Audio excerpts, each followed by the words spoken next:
yang senyum lebar, berbicara tentang kasih dan janji surga. Namun di balik kata manisnya ada tujuan, mencari perpuluhan, itu yang ia mau dapatkan.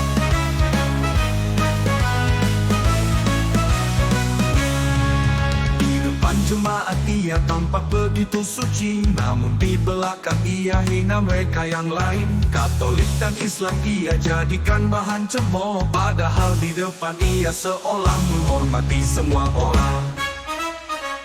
Tak tahu malu, sibuk cari perpuluhan, khotbahnya hanya tipu daya yang disimpan. Cari pendeta tanpa identitas sejati, depan baik belakang hina semua yang berbeda.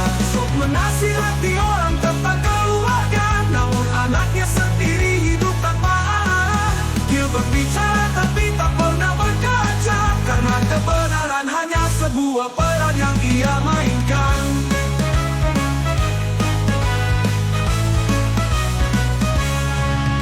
Dia berdiri di atas panggung besar, mengumpulkan uang demi hidupnya sendiri. Jemaat memberi dengan harap diberkati, tapi hatinya jauh dari ajaran yang diberi.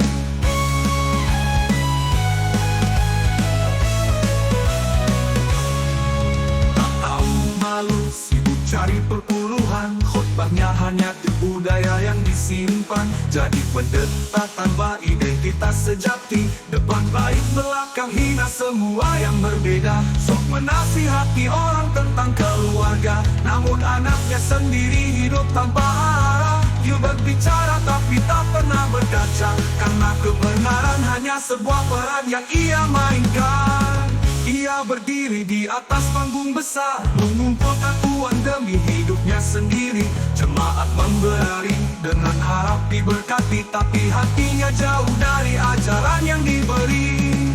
Tak tahu malu, sibuk cari perpuluhan, khotbahnya hanya tipu daya yang disimpan. Jadi pendeta tanpa identitas sejati, depan baik belakang hina semua yang berbeda. Untuk ada dokter akal bongkar semua, sok menasihati orang tentang keluarga, namun anaknya sendiri hidup tanpa arah. Dia berbicara tapi tak pernah berkaca, karena kebenaran hanya sebuah peran yang ia mainkan. Gilbert, lihatlah dirimu sendiri, semua kata-katamu adalah bayang semu. Janganlah menipu mereka yang tulus dengan janji-janji yang tak kau tepati. Keluarga adalah amanah yang pertama. Sebelum kau bicara soal rumah tangga sempurna, jangan hanya pandai berbicara di atas mimbar, tapi berani untuk menghidupi kebenaran yang nyata. Tak tahu malu, sibuk cari perpuluhan, khotbahnya hanya tipu daya yang disimpan. Jadi pendeta tanpa identitas sejati, depan baik belakang hina semua yang berbeda. Untung ada dokter akal bongkar semua, sok menasihati orang tentang keluarga, namun anaknya sendiri hidup tanpa arah. Dia berbicara tapi tak pernah berkaca. Bismillahirrahmanirrahim. Assalamualaikum warahmatullahi wabarakatuh. Apa kabar teman-teman semuanya yang paling cantik di seluruh alam, yang paling ganteng di seluruh alam? Unirifa kembali lagi hadir. Kenapa Unirifa tutup cam? Karena wajahnya nggak pakai bedak. Gak usah pakai ini ya. Kalau di TikTok cantik karena pakai filter. Tapi kalau di StreamYard nggak bisa pakai filter. Jadi nggak usah dilihatin mukanya, biar aja. Ya, suaranya aja yang penting. Yang paling penting adalah pemaparannya. Kenapa ini kok HMC ya? Mari kita ganti. Oke, teman-teman. Sahabat Unirifa, sahabat Julius, sahabat Bamtri, sahabat Ala Yubi, sahabat para apologet, dimanapun kalian berada, kami akan memperbanyak konten-konten reaction karena untuk mencerdaskan bangsa dan umat Islam, dan juga untuk membentengi akidah agar tidak gampang disesatkan, dan untuk menampar mereka-mereka para polikardus dan polemikus di ruang sosial media. Hak jawab, hak mengkomparasi, hak membantah ada pada diri kami. Oleh karena itu kali ini saya akan menanggapi ya, ini sebenarnya bukan menjawab dan membantah, tapi lebih mempertanyakan gitu ya. Karena kami sering berdiskusi, saya pribadi sering berdiskusi dengan teman-teman Kristen dengan materi-materi yang kompleks dan complicated dan ternyata kebanyakan permasalahan yang ada di dunia itu tidak ada solusinya di iman Kristiani. Salah satunya adalah solusi tentang KDRT. Bagaimanakah solusinya apabila seorang istri di KDRT oleh suaminya? Apakah dia harus memikul salib atau memikul galon atau memikul gas 20 kilo, kita tidak pernah tahu itu ya. Mari kita bahas dulu. Tetapi apakah realitas ini ada? Ini adalah salah satu contoh kasus yang teman-teman boleh pelajari dan dilihat. Ini dia. Mari kita lihat videonya. Saya pernah mergoki dia di rumah pacarnya. Pukul-pukulan, saya pukul-pukulan. Saat itu dia nendang saya tendang lagi. Karena waktu itu saya lagi hamil. Pernah ngajar tuh ya laki lo katanya gitu. Udah lapor polisi, foto-foto katanya. Banyak yang nyaranin, lapor polisi aja. Penjarain tuh katanya. Dia itu saat itu pergi sama pacarnya gitu. Terus dia pulang, saya nanya, padahal dia udah lagi mabuk berat nih. Dia langsung pukul saya, itu 2:30 pagi. Saya ingat berantem sampai 5:30 pagi. Udah habis dipukulin segala macem, udah dipukulin, tiba-tiba nggak tahu kenapa, saya drop, jatuh, pingsan, udah. Sahabat Solusi, kisah yang akan diceritakan di Solusi Talk hari ini saya yakin akan memberkati banyak orang, khususnya orang-orang yang hari ini mungkin mengalami pergumulan dalam rumah tangganya. So, mari kita sambut tamu kita hari ini, Ibu Joycelyn Maria Elizabeth. Halo Ibu Joyce, Halo. apa kabar Ibu? Puji Tuhan, baik. Puji Tuhan, thank you udah datang ke tempat ini dan mau Ya. menceritakan tentang kisahnya yang pasti memberkati banyak orang. Hmm. Tapi kan ada pepatah, nggak kenal maka nggak sayang. Boleh nggak sih ceritakan sedikit siapa sih Ibu Joyce ini buat sahabat-sahabat Solusi? Oke, Shalom. Saya Joycelyn Maria Elizabeth Borudolai. Saya anak kedua dari 3 bersaudara. Saya sangat dekat sama papi saya. Jadi dari dulu saya diajarkan untuk apa-apa berjalan selalu didahulukan dengan doa. Ya. Jadi ternyata Ibu Joyce ini dari kecil bertumbuh di dalam iman yang bukan cuma diajarkan namun dicontohkan juga oleh sang ayah. Dan saya yakin si iman yang ditanam tempat Ibu Joyce bertumbuh ini yang membawa Ibu Joyce bisa melewati segala permasalahan rumah tangga yang nanti sebentar lagi akan diceritakan ini. Nah, gimana sih awalnya kenal dengan suami? Awalnya itu tahun 91-an kali ya. Jadi itu sebelumnya ya, almarhum papi saya udah meninggal tahun 90. Saya itu ngefans banget sama papi saya. Idola saya tuh papi saya. Nomor 2 ya. Nomor 1 aja. Iya. Jadi bagi saya itu semua laki-laki tuh seperti papi saya. Yang sempurna banget deh gitu. Jadi nggak pernah marah, saya belum pernah sampai papi saya meninggal, belum pernah lihat papi saya marah. Kata-kata kasar, ngomongnya tuh halus banget. Jadi kasihnya itu benar-benar nyata gitu. Jadi terus saya udah kayaknya didoktrin tuh, aduh udah deh laki-laki tuh seperti ini gitu. Tahun 91 itu saya ketemu sama teman saya, kebetulan teman suami saya juga, itu dikenalin lah, kenalan temenan biasa, udah kenalan biasa. Saat itu juga saya masih punya pacar. Nah terus yang saya tahu nih dari suami saya kan gereja di Blok B, di gereja Katolik di Blok B kan, Kebayoran. Dia itu sering lihat saya di gereja katanya. Tapi saya kan nggak pernah lihat siapa aja yang lihat saya di gereja, kan banyak jemaat. Jadi dia sering lihat saya katanya, nggak tahu ya itu berapa tahun yang lalu tiba-tiba ketemu gitu. Ketemu terus kenalan, ya udah berteman biasa aja sih, awalnya begitu. Zaman dulu kan suka bergaul ya anak-anak ke disco apa segala macam. Ini suami saya nih rajanya disco lah. Di mana-mana lah, udah pokoknya kalau sebut nama dia nih, dulu dia tuh dipanggilnya kalau di Jakarta tuh Sudung. Jadi pokoknya ke disco si ini ada dia. di sini ada dia. Ketemunya tuh ya keadaannya ya udah mabuk-mabuk, udah nggak jelas. Ya saya sih biasa aja kan, udah kenal kan ya biasa aja, berteman biasa gitu. Terus ya dianya yang ngejar-ngejar saya gitu.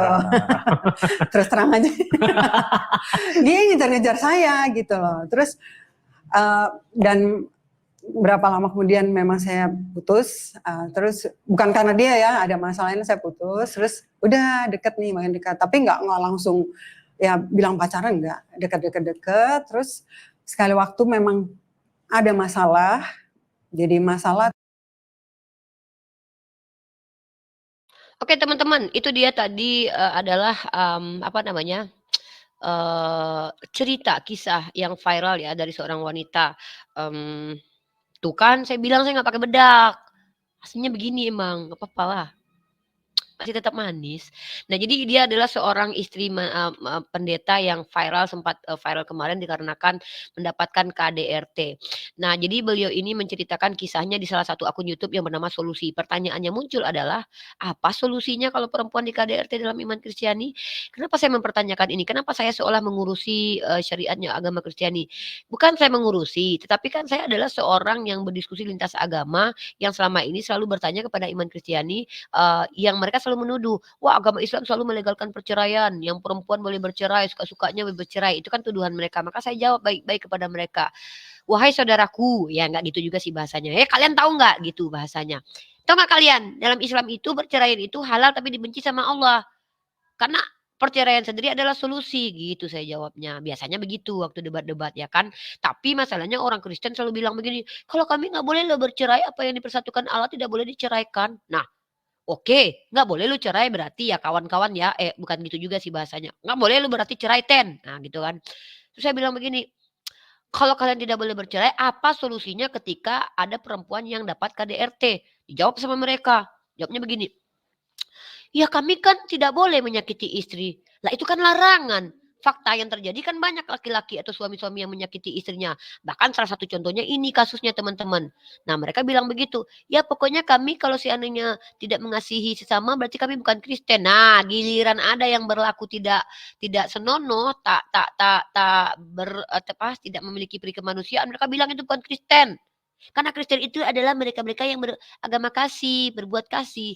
Tapi ketika ditanya apakah semua umat Kristen pasti beramal baik? Oh tidak, tidak perlu beramal baik karena kami sudah ditebus. Karena membagongkan memang jawaban-jawaban dari mereka. Jadi karena aku lihat video ini teman-teman, akhirnya menimbulkan keinginan dalam hati aku seorang wanita yang kritis dan baik hati dan tidak sombong ini enggak itu bohong ya. Aku baik hati tapi tidak sombong, tapi itu kata orang bukan kata aku. Siapa mamaku yang bilang ya. Jadi nggak semua orang memuji lah, nggak boleh memuji diri sendiri ya. Astagfirullah. Artinya buat aku yang imut-imut dan manis ini selalu mempertanyakan kenapa umat Kristiani selalu mengatakan bahwa ajaran mereka ajaran kasih, kasihilah sesama mereka sebagaimana mereka mengasihi diri sendiri, tapi di mereka sendiri tidak diajarkan mengasihi diri sendiri. Contoh, mengasihi diri sendiri, apakah kita ketika ditampar suami sebagai seorang istri, bolehkah kita meminta berpisah? Mereka akan menjawab, tidak boleh. Apa ini persatukan Tuhan? Tidak boleh dipisahkan oleh manusia. Artinya tidak boleh bercerai. Nah, jadi hukum perceraian dalam iman Kristiani ini masih menjadi perdebatan bahkan sesama mereka sendiri. Jadi teman-teman, sebelum kita membahas bagaimana sudut pandang perceraian dalam agama Islam, kita akan membahas dulu menggunakan literasi umat Kristiani. Bagaimana sih sebenarnya konsep perceraian dalam iman Kristiani? Nanti baru kita bahas yang Islamnya. Kalian jangan tanya ya yang di YouTube, kenapa Uni Rifa burik banget di YouTube? Ya iyalah, kan filter di TikTok. StreamYard nggak ada filter. Yang gitulah. Burik-burik gini kan yang penting kan aku kan nggak nggak ngejahat, ya kan? Nggak apa-apa lah burik cuman jerawat doang sama agak hitam sedikit, itu pun nggak hitam-hitam banget, sawo busuk lah, sawo matang busuk. Gitu ya. Udah deh yang di komen-komen yang membahas tentang wajah Uni Rifa tidak secantik di TikTok. Udahlah aku ludahin nanti, udah tahu di TikTok itu ada filternya, ya kan? Jangan gitulah. Aku jadi seneng kalian ngegibahi aku. Bercanda. Oke lanjut. Kita nggak usah tegang-tegang banget lah mereaksi ini, karena kita juga, selain edukasi kita juga harus menghibur diri teman-teman. Sudah banyak sekali hutang negara, masa kita juga harus mikirin? Enggak lah. Udah aku ganti dulu ininya, tangan aku nggak kelihatan teman-teman, aku edit dulu ya. Backgroundnya tuh aku edit dulu, nggak usah pakai background, blur aja. Nggak usah pakai background. Nah, gini nih, nggak usah pakai background jadi kelihatan akunya. Oke, lanjut ya. Mungkin pencahayaan kurang kali guys, makanya wajahku terlihat agak burik ya. Burik-burik manis gitu, ya kan? Ya, aku letakin lampunya di sini biar kalian yang di YouTube tidak merasa terganggu dengan keburikan yang hakiki ini ya. Kalian mah gitu, giliran wajah aja cepet aja ngomongnya, ya kan? Tetap aja burik, emang aslinya burik mau diapain? Gak burik sih, manis sih. Alah jerawat nggak apa-apa. Ntar ya teman-teman ya. Jadi teman-teman bentar ya guys, saya mau persiapkan ini dulu biar nggak bermasalah. Nah jadi, oke kita lanjut ya teman-teman, nggak apa-apa kan? Masihnya begini, nggak pakai bedak ya. Oh ya buat teman-teman yang mau beli skincare sama aku silahkan, karena aku juga lagi proses pakai skincare. Nanti insya Allah kalian lihat aja wajah aku akan berubah dalam waktu sekian. Ini kan aku juga kurang tidur guys. Setelah aku perawatan lagi ya. Ini ya beli skincare ini ya, desain beli harganya 130.000, harganya cuma 130.000. Cara membelinya DM di nomor WhatsApp aku ya guys, di nomor WhatsApp aku, di nomor dicatat ya nomor WhatsApp-nya ya dicatat. Aku kasih tahu 3 kali aja. Oke, aku kasih tahu ya. Nomor WhatsApp-nya itu adalah 0821 dan 3326 dan 7351. Ulang lagi ya. 0821 dan 3326 7351. Beli ini skincare ini ya, desain punyanya Bang Zuma. Ini skincare-nya Bang Zuma aku jualin ya. Nah, oke, kita lanjut. Nah, jadi selama ini aku berdiskusi dengan teman-teman noni, selalu mereka mengatakan kami tidak boleh bercerai, apa yang dipersatukan Tuhan tidak boleh dipisahkan, gitu kata mereka. Nah, tiba-tiba kasus-kasus seperti ini hadir dan kita mempertanyakan dong, apa solusinya sih di agama kalian? Kasus-kasus seperti ini. Apakah kalian mengizinkan perempuan-perempuan Kristen untuk bercerai, meminta perlindungan atau ya istilahnya kayak kabur gitu? Jadi sampai sekarang tuh kita belum mendapatkan jawabannya. Oke, kalau begitu kita ambil beberapa literasi terkait tentang perceraian dalam iman Kristiani, oke? Oke, aku lihat di sini nih. Aku ambil dari datanya Burita Wahyu aja ya. Teman-teman udah lihat ya. Guys, everyone, you can see that, okay? You can see that. Aku sosok bahasa Inggris ya. Aku lagi belajar bahasa Inggris juga. Oke. Sarapan pagi Biblical Ministry. Ini diasuh oleh Ibu Rita Wahyu ya. Di sini judulnya adalah perceraian kecuali karena zina. Matius 19 nomor 9. Kita coba baca pertanyaannya ya. Tolong saya dijelasin Matius pasal 19 nomor 19 dalam bahasa Yunaninya. Apakah terjemahan LAI sudah tepat? Karena saya pernah baca di vendrizamultiply.com katanya terjemahan LAI Matius 19 kurang tepat. Tetapi aku berkata kepada barang siapa menceraikan istrinya kecuali karena zina lalu kawin dengan perempuan lain ia berbuat zina. Seharusnya ditulis tetapi aku berkata kepadamu barang siapa menceraikan istrinya meskipun karena zina. Waduh. Lalu kawin dengan perempuan lain ia berbuat zina. Mohon dibantu Pak BP karena ini menyangkut kehidupan rumah tangga. Terima kasih. Jawab, saya rasa terjemahan LAI sudah tepat. Mari kita kaji bersama. Jadi ternyata ada orang-orang Kristiani yang meragukan terjemahan tentang perceraian kecuali karena zina. Mereka mengatakan itu maksudnya adalah meskipun berzina tetap tidak boleh bercerai. Begitu. Lalu Bu Rita Wahyu menjawab ya. Pihak Bu Rita Wahyu maksudnya. Belum tentu juga Bu Rita Wahyu yang menjawab secara langsung. Matius pasal 5 nomor 32. Tetapi aku berkata kepadamu, setiap orang yang menceraikan istrinya kecuali karena zina, ia menjadikan istrinya berzina. Dan siapa yang kawin dengan perempuan yang diceraikan, ia berbuat zina. KJV-nya, but I say unto you bacanya gimana? Unto you. That whosoever shall put away his wife, saving for the cause of fornication, caused her to commit adultery. Artinya, Translate interlinearnya. Ego, aku. D, tetapi. Lego berkata. Humin kepadamu. Hoti bahwa. Hosan siapa yang. Apoluse menceraikan. Tenguneika istri. Autou. Parektos. Ah, ini dia permasalahannya nih. Kecuali. Logou alasan. Porneis perjinahan. Gepoi membuat dia. Ah, ini dia. Moksea, moek, mokhastai, moeksa. Jadi di sini dibandingkan dalam Matius 19:19. Tetapi aku berkata kepadamu barang siapa menceraikan istrinya kecuali, kita pakai kata kecuali dalam bahasa Inggrisnya, and I say unto you whosoever shall put away his wife except it be for fornication and shall marry another committed adultery. Oh my God. Translate interlinearnya, Lego, aku berkata, D, tetapi humin kepadamu, hoti, bahwa hosan, siapa yang apoluse menceraikan, ten guneika, istri, autou, eime, kecuali, Nah, jadi memang betul-betul kecuali. Penjelasan kecuali karena perjinahan, Matius pasal kelima nomor 32 menggunakan kata parektos, leksikon Yunaninya except with the exception of a thing besides atau kecuali, Matius 5:19 menggunakan kata eime, leksikon Yunani if not, except but, kecuali, sama aja.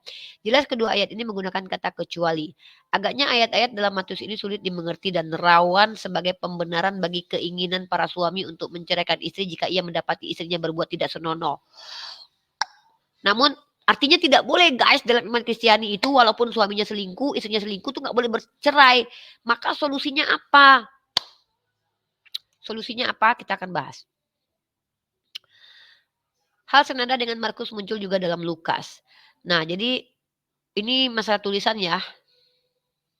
Dengan demikian, menceraikan karena zina atau dengan alasan si istri melakukan perzinahan bukanlah opsi yang dimungkinkan pada hukum Taurat. Karena sanksi dari perzinahan itu sebenarnya bukanlah perceraian, tapi hukuman mati. Bukan dicerai guys, tapi dimatiin dulu. Sebab aku membenci perceraian, firman Tuhan Allah Israel, juga orang yang menutupi pakaiannya sama. Allah juga membenci perceraian. Nah gitu. Ah, perceraian dan pernikahan kembali. Tuhan Yesus diminta untuk memberikan sebuah ketetapan. Udah ada. Ini nggak ada definisi perceraian, tapi cuman kata-kata yang ini aja nggak ada ya. Kita ganti. Kita bahas yang lain deh. Dalam Katolik aja deh. Nah, kita lihat ini.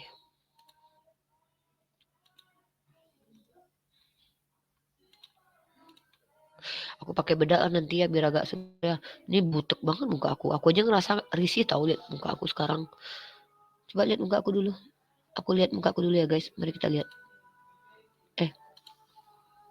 Iya butek ya. Nggak apa-apa ya. Yang penting kan sehat.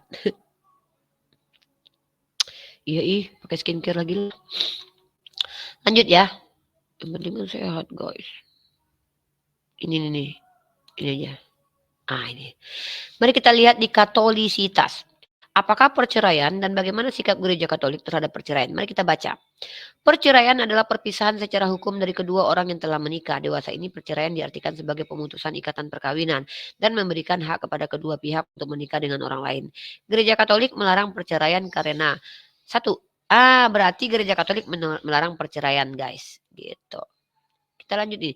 Namun gereja mengakui bahwa ada situasi khusus di mana hidup bersama menjadi tidak mungkin. Tentang hal ini Kateksimus mengajarkan. Tetapi ada situasi di mana. Jadi kalau di gereja Katolik sebenarnya tidak boleh. Tetapi mereka mengeluarkan dari kitabnya tidak boleh. Tapi dari Katekismus mereka mengatakan. Tetapi ada situasi di mana hidup bersama dalam keluarga karena alasan-alasan yang sangat bervariasi. Praktis tidak mungkin lagi dalam keadaan semacam ini. Gereja mengizinkan bahwa suami istri secara badan dan tidak perlu lagi tinggal bersama. Tapi perkawinan dari suami istri yang berpisah ini tetap sah di hadirat Allah. Gak ngerti deh. Mereka udah cerai tapi masih menikah. Mereka gak boleh nikah lagi guys. Oh gitu. Kasian banget ya yang perempuan ya udah diselingkuhi, gak dikasih makan, di KDRT. Terus pisah, tapi nggak boleh menikah lagi. Kasian banget wanita-wanita janda yang diceraikan di Kristen. Kasian banget aku. Aku tuh kasian banget. Kebayang gak sih kalian jadi janda, nggak boleh nikah lagi seumur hidup, pemetong, cari duit sendiri, makan sendiri. Sedih gak sih? Ya nggak apa-apa lah. Itu kan hak mereka. Itu kan agama Kristen guys. Dan kita tidak masalah dengan itu. Kan itu agak ajaran mereka. Kalau di Islam bagaimana? Nanti kita bahas di Islam. Tapi kita bahas dulu nih teman-teman. Ada kasus-kasus yang mencengangkan dalam iman Kristen. Aku pernah bahas ini. Bahkan teman-teman, mohon maaf ya, ini ada satu ayat yang mungkin ini jadi pegangannya umat Kristen ya. Ayat ini cukup menurut aku agak sadis sih. Menurut aku ya, ini menurut aku disclaim, ini menurut aku. Hai kamu, ini 1 Petrus pasal kedua nomor 18. Ini memang tidak ada kaitan sama istri, tetapi ini ada kaitannya dengan bagaimana hidup dalam Kristus. Hai kamu hamba-hamba, kita tampilkan semuanya aja ya.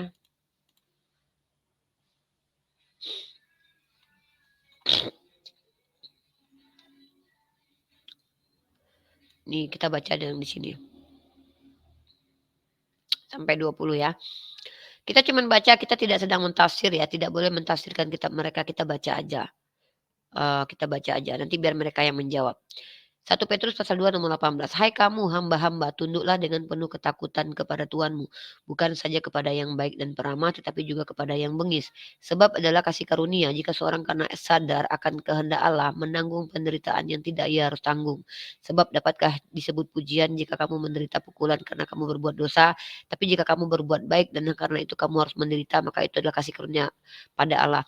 Jadi artinya di dalam iman Kristen itu kasih karunia Tuhan itu adalah dengan cara penderitaan. Maka banyak sih umat Kristiani yang memilih untuk menderita di samping suaminya karena ternyata itu mereka mengimani sebagai kasih karunia dari Tuhan mereka sendiri guys.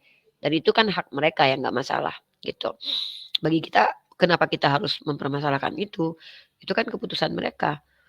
Makanya aku pernah bilang ya kita kalau mau bantu mereka menjalankan agama mereka ya buat mereka menderita lah. Karena semakin mereka menderita, semakin dikasihi oleh Tuhan. Faktanya kan penyalipan Yesus itu adalah bentuk kasih karunia Tuhan. Ketika dia mengatakan dia mengasihi anaknya yang tunggal, tapi dia menyiksa anaknya di tiang salib. Berarti kan bentuk kasih Tuhan dengan cara menyiksa. Hah? Gitu kali ya? Apa salah ya? Tunggu, kasih karunia Tuhan itu dengan cara penderitaan. Yesus dikasihi sama Tuhan Bapa, tapi Yesus menderita di tiang salib. Itu bentuk kasih Tuhan. Nah, masalahnya apakah kasih karunia dengan cara penyiksaan? Ah udahlah, nggak ngerti aku. Nanti orang Kristen aja lah yang jawab, pusing kepala aku. Nah, jadi artinya di sini, di dalam ayat ini dikatakan bahwa kasih karunia itu adalah penderitaan. Penderitaan itu adalah kasih karunia. Apakah orang Kristen diperintahkan untuk menderita di dunia ya dan menderita di akhirat ya? Gimana coba di dunia aja mereka menderita. Di surga mereka nggak punya apa-apa. Mereka nggak ada makanan, tidak berhubungan seksual dengan suami dan istri, tidak berkumpul dengan anak dan keluarga, nggak ada makanan, ya apanya yang dinikmati coba, bosan nggak sih? Ya ya udahlah nggak apa-apa. Itu pertanyaan yang muncul dari aku sebagai seorang apologet Islam aja ya guys, aku nggak mau menghina agama mereka, aku cuma mau mempertanyakan aja nih gimana sih konsepnya gitu ya. Karena aku banyak sekali bertemu dengan teman-teman Kristen, kenapa aku bertanya ya karena aku apologet. Aku apologet guys gitu. Nah jadi kita ada satu berita nih teman-teman. Nah ini nih. Jadi apa solusinya ketika umat Kristiani di KDRT? Solusinya adalah bertahan. Ya, kalian baca nih judulnya ya. Judulnya nih. Nih. Solusi apabila seorang perempuan istri-istri disiksa KDRT oleh suami adalah bertahan.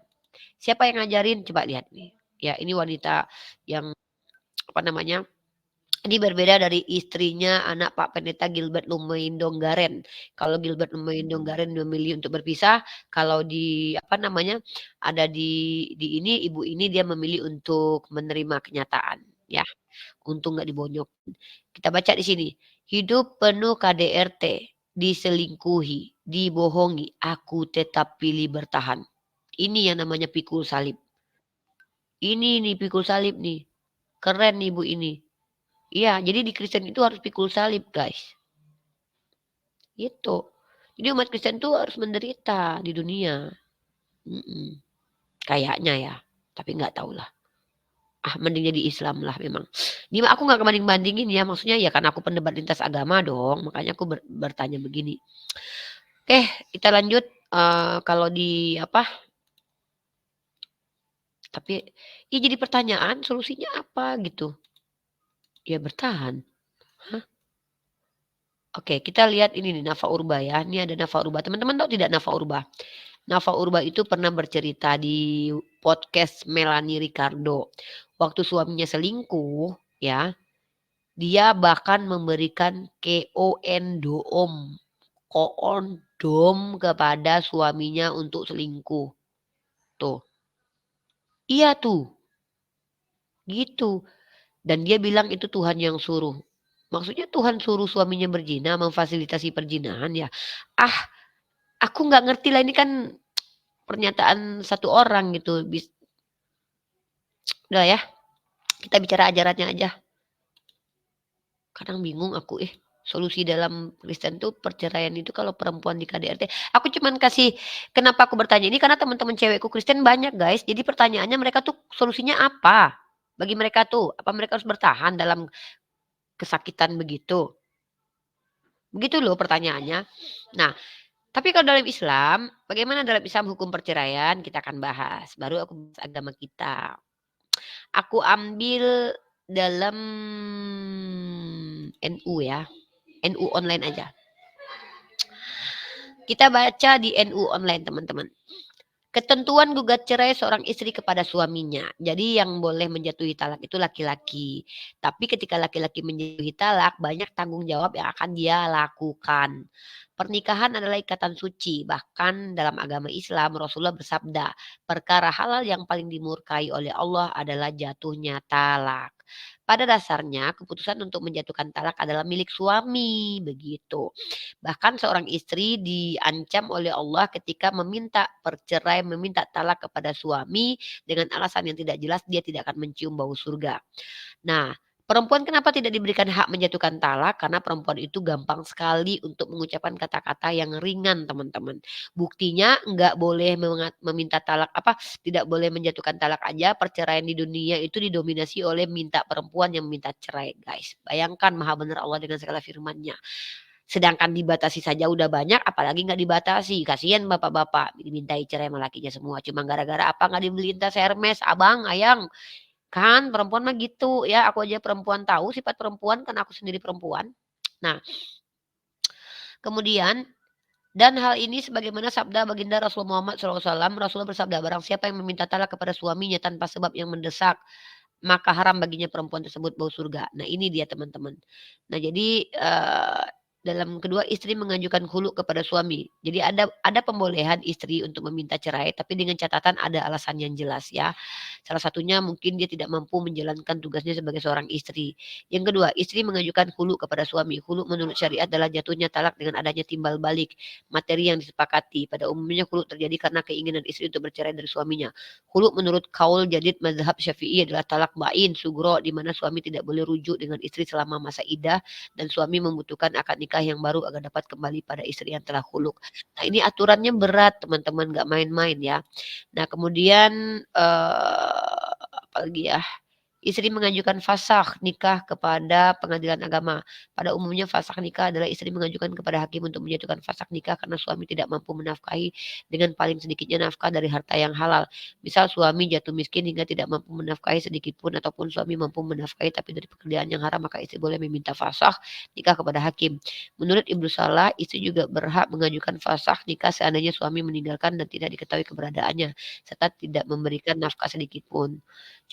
Sang istri juga diperbolehkan mengajukan fasakh nikah karena suami memiliki cacat fisik aib seperti mengalami impoten dan telah menunggu selama 1 tahun. Selain itu fasakh nikah juga dijatuhkan seandainya suami murtad ataupun tidak memenuhi syarat dan rukun dalam akad nikah. Adapun Indonesia meminta permintaan fasakh nikah oleh istri karena ditinggal pergi oleh suami tanpa kejelasan dan izin dari istri dapat diajukan ketika. Nah, ada aturan-aturannya dalam Islam, teman-teman. Nah, ini ada aturan dalam Islam, ada solusi untuk rumah tangga dan tergantung niat. Kembali lagi amalan itu tergantung kepada niatnya teman-teman. Kalau niatnya buruk, ya Allah yang akan menilai itu buruk. Nah, jadi ini adalah solusi dalam Islam. Ketika suami meng-KDRT ya boleh minta berpisah, khulu dan juga fasakh. Ya, teman-teman makin banyak kita belajar tentang, syariat Islam supaya kita tidak salah dalam melangkah dan tidak salah dalam mengambil keputusan dan semoga kita tidak dilaknat oleh Allah dan tidak termasuk orang-orang yang mengingkari, nikmat dari Allah yang datang dan semoga kita juga tidak termasuk orang-orang yang merendahkan orang lain dan, juga tidak memudahkan perkara-perkara yang dibenci oleh Allah dan juga kita tidak termasuk orang-orang yang pada akhirnya menjadi asbab agama kita dihina dan, menjadi asbab nabi kita dihujat oleh orang-orang sablibis, orang-orang non muslim ya. Maka mari kita sama-sama memuliakan agama kita dengan cara memuliakan diri sendiri dan juga membentuk akhlak kita supaya lebih semakin baik. Insya Allah sama-sama istiqomah kita di jalan yang sama yaitu dinul haq yaitu Islam di mana agama ini adalah agama yang diridhoi oleh Allah. Kita ikutilah aturan dari Nabi Muhammad SAW karena beliau itu tidak berkata-kata dari dirinya sendiri melainkan semuanya adalah wahyu dari Allah. Maka ketika Allah sudah memberikan keputusan-keputusan dan aturan-aturan, tugas kita hanya mengikuti apa yang Allah berikan. Mungkin ada yang berat bagi kita untuk dijalani, tetapi ingatlah Allah tidak akan membebani kita, melainkan itu sesuai dengan kemampuan kita. Dan aku sendiri tetap belajar untuk menjadi pribadi yang lebih soleha lagi, untuk belajar menjadi pribadi yang lebih baik lagi, karena buat aku pribadi hidup itu adalah belajar. Yang perlu dipersiapkan adalah bukan harta di dunia, melainkan harta di akhirat. Salah satu harta yang berharga adalah ilmu, karena ilmu adalah harta yang bisa menjaga kita, sementara harta materi itu kita yang menjaganya. Nah, aku minta teman-teman untuk mendoakan aku pribadi supaya aku tetap istiqomah, terjauh dari maksiat, diizinkan untuk selalu bertobat dan semoga aku menjadi orang yang bermanfaat buat agama aku dan juga bermanfaat buat orang lain. Mohon maaf kalau ada kata-kata yang salah buat umat Kristiani karena aku adalah pendiskusi lintas agama, aku sering berbicara dengan teman-teman Kristen, maka muncul pertanyaan-pertanyaan yang kadang tidak terjawab oleh mereka, maka aku harus publish ini supaya ada pendeta-pendeta yang mereaction dan kemudian mendapatkan wawasan dari jawaban-jawaban para pendeta tersebut. Buat Pak Pendeta Esra Soru, Andre Tunggal, tolong dijawab ya. Apakah solusi bagi perempuan yang di KDRT dalam Kristen? Apakah pikul salib atau pikul galon? Sorry, maksudnya itu bukan ini satir ya. Ya maksudnya menderita gitu ya. Karena kan nggak boleh minta pisah. Gitu sih. Oke, wabillahi taufik wal hidayah. Assalamualaikum warahmatullahi wabarakatuh.